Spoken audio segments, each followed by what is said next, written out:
Welcome to Audit the Audit, where we sort out the who and what and the right and wrong of police interactions. This episode covers 911 calls, de-escalation, and false reporting by police, and is brought to us by Mark Domino's channel. Be sure to check out the description below and give them the credit that they deserve. Before we dive into the interaction, I want to give a big thanks to the sponsor of this episode, YouGov. If you've ever needed a quick buck or just a little extra cash on the side to help you pay for your next online shopping spree, YouGov could be your answer. With YouGov, you can earn points by taking polls and surveys about topics ranging from politics and public affairs to products and brands, and convert those points into cash rewards or gift cards from some of the top brands on the market today. Earning money through YouGov is as simple as a few clicks, so get your next tattoo or date night fun started today by clicking on the link in the description. Thanks again to YouGov for sponsoring this episode. On June 24th, 2019, 52-year-old Mark Domino drove his motorcycle to work and parked on the backside of the parking lot. Mr. Domino and his wife both worked at the same retail store in Clarkston, Washington, and his wife drove their car to work and parked on the opposite end of the lot. After Mr. Domino's shift, he went to his car before crossing the parking lot to ride his motorcycle home. As Mr. Domino was looking through his vehicle, a citizen parked nearby, Jody Brunel, noticed him, believed his actions to be suspicious, and called 911. Police and fire, this is Mallory. Hi, I'm at the Clarkston Walmart right now, and I just saw a gentleman stop and get in 3 different doors of a car, looking around, and I kind of watched him to see if it was his, and now he's walking clear away. Okay. I couldn't see if he took anything. Okay. Officer Chris Lors from the Clarkston Police Department arrived shortly after the call and confronted Mr. Domino. How's it going, man? I'm Officer Lors, Clarkston Police Department. Put your phone down for a second. What do you got in your pocket there? Is that just something hanging off your backpack? What is that, a hanger? What are you doing with that? Is this your bike? Yes. It's your bike? You got ID on you? Why do you need my ID? Because somebody saw you looking at cars, so I'm here just checking to see what's going on. You got ID on you? Yeah, I do, but did I do I'll anything? Yeah, I'm figuring that out right now. I'll take a look at your ID, though. You don't need my ID unless I did something. Okay. Unless you're taking me in for something like Turn around, put your hands behind your back right what? now. For now! What? For what? Turn around and put your hands behind your back. Now! For what? Before we get started, 108, pick it up. please review these You're gonna items. obey me, or you're Why gonna go do I on the need to ground. obey you? Because I'm giving you a lawful order. For what? Turn around and put Did your I hands do behind your anything? back. Did I do anything? Yes. Turn What did I around do? and put your What hands did I behind your do? back. What did I do? Do you want to get tased? Excuse me? Turn around and put For your what? Do you know I work here? Turn around and put your hands behind your back. Do you know I work here? This is my bike. Okay. So what did I do for you to approach me and then tell me that put my hands behind my back? Sir. What are you arresting me for? I'm not arresting you. Right now, you're not cooperating with For me. what? And you're getting You asked me agitated. you asked me for my ID. Right. I don't have to give you my ID Okay. unless I've done something. What have I done? Turn around and put your hands behind your back. For what?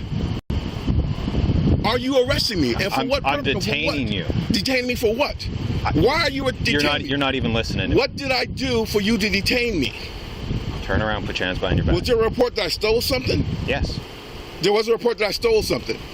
Turn around. You just said, hold on. Stop, Dick. Stop. The Supreme Court has long held that officers may acquire reasonable suspicion through an anonymous tip, so long as the tip provides enough information to justify a stop. In the 1983 Supreme Court case of Illinois versus Gates, the court held that a totality of the circumstances test must be applied to determine whether an anonymous tip is sufficiently reliable to provide probable cause to issue an arrest warrant. In the Gates case, the officers did not personally witness any criminal activity take place, but the court held that the anonymous tip in question was reliable because officers could verify several events predicted by the tip. 7 years later, the Supreme Court held that an anonymous tip was sufficiently reliable to provide reasonable suspicion so long as the tip accurately predicted several key details in the 1990 case of Alabama versus White. In the White case, the court explained that, quote, if an informant is shown to be right about some things, he is probably right about other facts that he has alleged, including the claim that the object of the tip is engaged in criminal activity. The Supreme Court has upheld this notion as recently as 2014 in the case of Navarrete versus California. All of these cases were based on the notion of an anonymous caller, and given that Mrs. Brunel was not anonymous and provided an accurate description of Mr. Domino and his actions, it is likely that the Clarkston officer did have reasonable suspicion to make contact with and identify Mr. Domino. All that said, Officer Loers made no effort to de-escalate the encounter or engage in a productive dialogue with Mr. Domino, and instead began accusing him of stealing and ordering him to comply.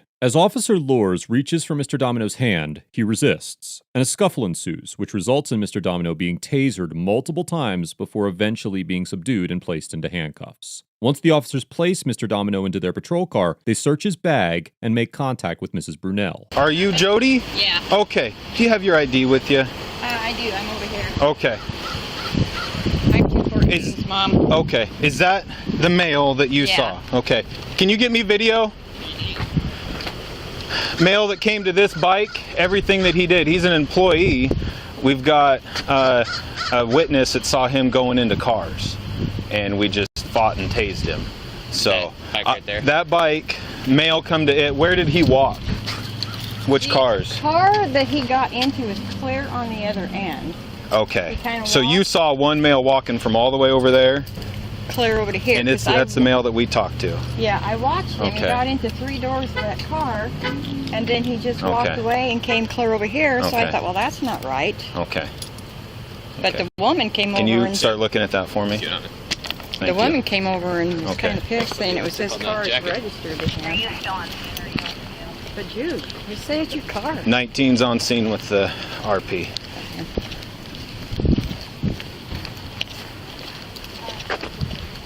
Yeah, before it showed up, not one of you I know. I'm Brad Peters' mom. Okay, I'm Chris. Hi, Chris. Just so you know, everything's being recorded. Oh, okay. So, So, what did he say when you... How many? He wouldn't say anything to me. How many cars did he look at? Just the one. But Just the one. Like, One car, far, like my pickup would a be gray parked. Chevy Aveo is registered to him, the same as the bike. Okay. He could have. Here, Officer Loers suggests that Mr. Domino could have explained his actions, but at no point during the initial encounter did Mr. Domino have enough information to know what actions led to him being contacted by the police. Although Officer Loers did say that Mr. Domino was reported for looking at cars, he also said that Mr. Domino was being accused of stealing, which likely confused Mr. Domino. Just 32 seconds passed from the point of initial contact to Officer Loers ordering Mr. Domino to place his hands behind his back. Officer Loers made no attempt to corroborate any of the information from the 911 call and shifted the focus of the stop to Mr. Domino's refusal to identify rather than the alleged crime. The state of Washington only requires officers to undergo 2 hours of de-escalation training per year. However, it is one of the few states that also require supplementary training as well. There is no all-inclusive list that identifies all the methods and techniques officers might employ to de-escalate an incident. But earlier this year, the California Commission on Peace Officer Standards and Training created a de-escalation strategies and techniques manual that outlines several of the most fundamental principles of de-escalation and offers members of law enforcement thorough insight into how to de-escalate police interactions. One technique that the manual suggests is giving the suspect a voice by listening to their concerns, and the manual explicitly states that officers should seek first to understand before attempting to be understood. The manual also highlights the fact that there are many levels of control outside of physical control, and that while a lack of control can get an officer hurt, over-control, especially when not needed or justified, can cause hostility or draw a complaint. The manual goes on to state that physical control or force used for expediency, in most cases, should not be preferred over the use of skills and techniques of de-escalation that might otherwise take more time but achieve the same desired result. Officer Loers' immediate reaction to Mr. Domino's passive resistance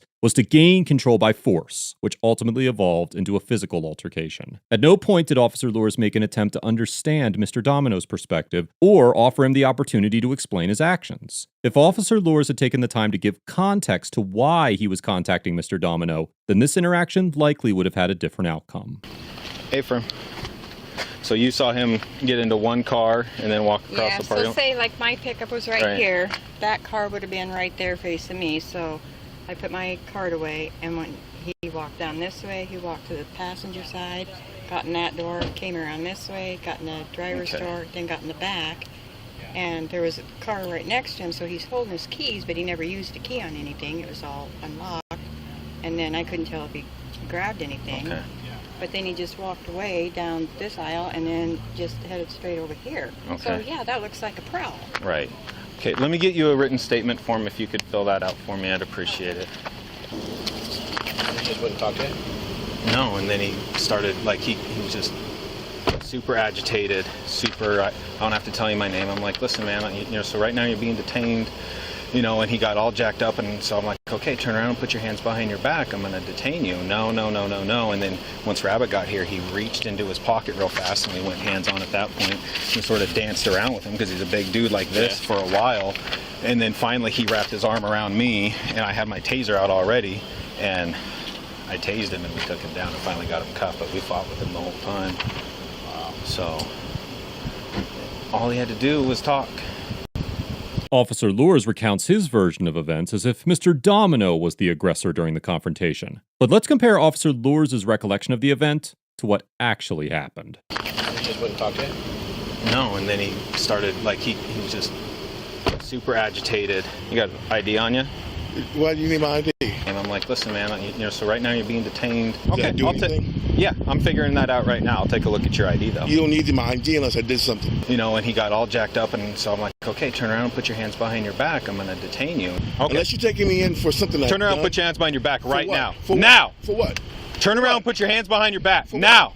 You're going to obey me, or you're going to go on the Why ground. do I need to obey you? As you can see, there is a vast discrepancy between Officer Lures' version of events and what actually took place. It is no secret that officers sometimes lie when reconstructing interactions on police reports, and their motivations for doing so are obvious. Dr. Philip Stinson, who is an ex-police officer and now professor of criminal justice at Bowling Green State University in Ohio, has tracked arrest cases of non-federal sworn law enforcement officers who have been charged with at least one crime from 2005 to 2014. Dr. Stinson has compiled an extensive catalog of studies that examine various aspects of policing, and was recently named the principal investigator on a research project funded by a grant from the National Institute of Justice to study police crime across the United States. His research shows that out of more than 10,000 officer arrest cases, about 6.3% involved false reports or statements. And he recently told CNN that the problem is probably more common than the data suggests. There are a litany of reasons why an officer may choose to lie about their interactions, such as fear of losing their job, or what is known as noble cause corruption, which is the idea that the ends justify the means, and lying to secure an arrest ultimately makes their community safer. There are repercussions for officers who lie on their police reports, particularly when those reports are submitted as evidence in a trial. Washington Code 9A.72.020 states that a person is guilty of perjury in the first degree if in any official proceeding he or she makes a materially false statement which he or she knows to be false under an oath required or authorized by law. And officers who testify that their report is accurate and are proven to be lying can face prosecution under this code. Officer perjury is often difficult to prove without irrefutable evidence. And even in the cases where it is proven, securing a conviction can be challenging, given that prosecutors often work closely with police officers in their community. There is no doubt that Officer Lures exaggerated the circumstances surrounding Mr. Domino's detention to the other officer. And the other officer states that Mr. Domino could have provided a simple explanation and resolved the issue. Yeah, if you would have said, that's my car, it could have been done in 2 seconds. Okay. You can just fill this out and drop it off at PD. Okay. Or have Brad drop it off for us, whatever works for you. Okay. As soon as Who is you that can. guy? I'm not sure yet. So what did he say when... He wouldn't say anything. I don't know anything, so still get everything figured out. Sorry, it turned into that. Yeah, me too. Thank you. Mr. Domino was arrested and charged with resisting arrest and obstructing a law enforcement officer, and was released a few hours later. Following the encounter, Clarkston Police Chief Joel Hastings publicly stated that an internal investigation would be conducted to determine if there was any wrongdoing, as the department always conducts an internal review anytime force is used. After multiple hearings, the trial began in November of 2019, with Mr. Domino deciding to represent himself. After 2 days in the courtroom, Mr. Domino verbally agreed to a plea deal offered by the prosecution, which stipulated that so long as Mr. Domino stayed out of trouble for the following 3 months, all charges against him would be dropped. Mr. Domino told the Lewiston Tribune that he had no intentions of suing the department and agreed to talk to the Clarkston Police Department about how the situation could have been better handled. Mr. Domino later rejected the deal offered by the prosecution and decided to move forward with the case, along with filing a $5 million tort claim against the city. Overall, Officer Luers gets an F for failing to employ any measure of de-escalation during the encounter, neglecting to conduct a thorough investigation, and for misrepresenting the circumstances surrounding Mr. Domino's arrest to his fellow officer. Officer Luers made no legitimate effort to find out what happened before accusing Mr. Domino of committing a crime. And although it could be argued that he did have the reasonable suspicion necessary to detain Mr. Domino, there were a plethora of resources available to ensure that he was apprehending the right suspect for the right reasons. While officers are afforded a considerable degree of discrepancy to perform their duties, this interaction is a prime example of an officer wielding that discrepancy recklessly and performing their duties in a way that restores peace at the expense of equitable justice. Much of the outcome of this interaction can be directly attributed to the officer's lack of de-escalation and preference for forceful control. If Officer Luers had taken the time to thoroughly explain the situation to Mr. Domino and conduct a comprehensive investigation into the complaint, then this interaction would likely have resulted in proving Mr. Domino's innocence rather than escalating into a physical altercation. Once Officer Luers discovered that the vehicle in question was registered to Mr. Domino, he attempted to downplay his own aggression and shifted the blame to Mr. Domino's lack of compliance. If Officer Luers had simply walked over to the vehicle to see who it was registered to before demanding identification from Mr. Domino, the escalation could have been avoided. Officers who employ physical force well before exhausting any other means available to them do a disservice to their community. And Officer Luers' actions, while not necessarily illegal, did nothing to contribute to the safety of his community. Mr. Domino gets a B-, because although he did physically resist the officers, he made an attempt to exercise his rights and refuted the criminal case against him by himself with no formal legal training. It is difficult to fault Mr. Domino for his initial resistance to Officer Luers, but Mr. Domino continued to physically resist the officers well after backup had arrived and his arrest was inevitable. While it is likely true that anyone in his situation would have behaved similarly, that does not excuse his actions entirely. And as mentioned many times on this channel, there is nothing to gain from resisting an officer, even if you believe the arrest to be unlawful. I commend Mr. Domino for having the courage and discipline to represent himself in court, and for volunteering to speak with the department in an effort to ensure that this does not happen to anyone else. The hearings for Mr. Domino's case have taken place over several months, where he has filed multiple motions for dismissal, but each one has been rejected. As mentioned before, his case will now be moving to a jury trial, where Mr. Domino intends to continue representing himself. At Mr. Domino's latest court appearance on August 26th, a crowd of protesters formed outside of the Asotin County Courthouse, demanding that the charges against Mr. Domino be dropped. Mr. Domino's trial is set to begin on October 8th. Let us know if there's an interactional legal topic you would like us to discuss in the comments below. Thank you for watching, and don't forget to like and subscribe for more police interaction content.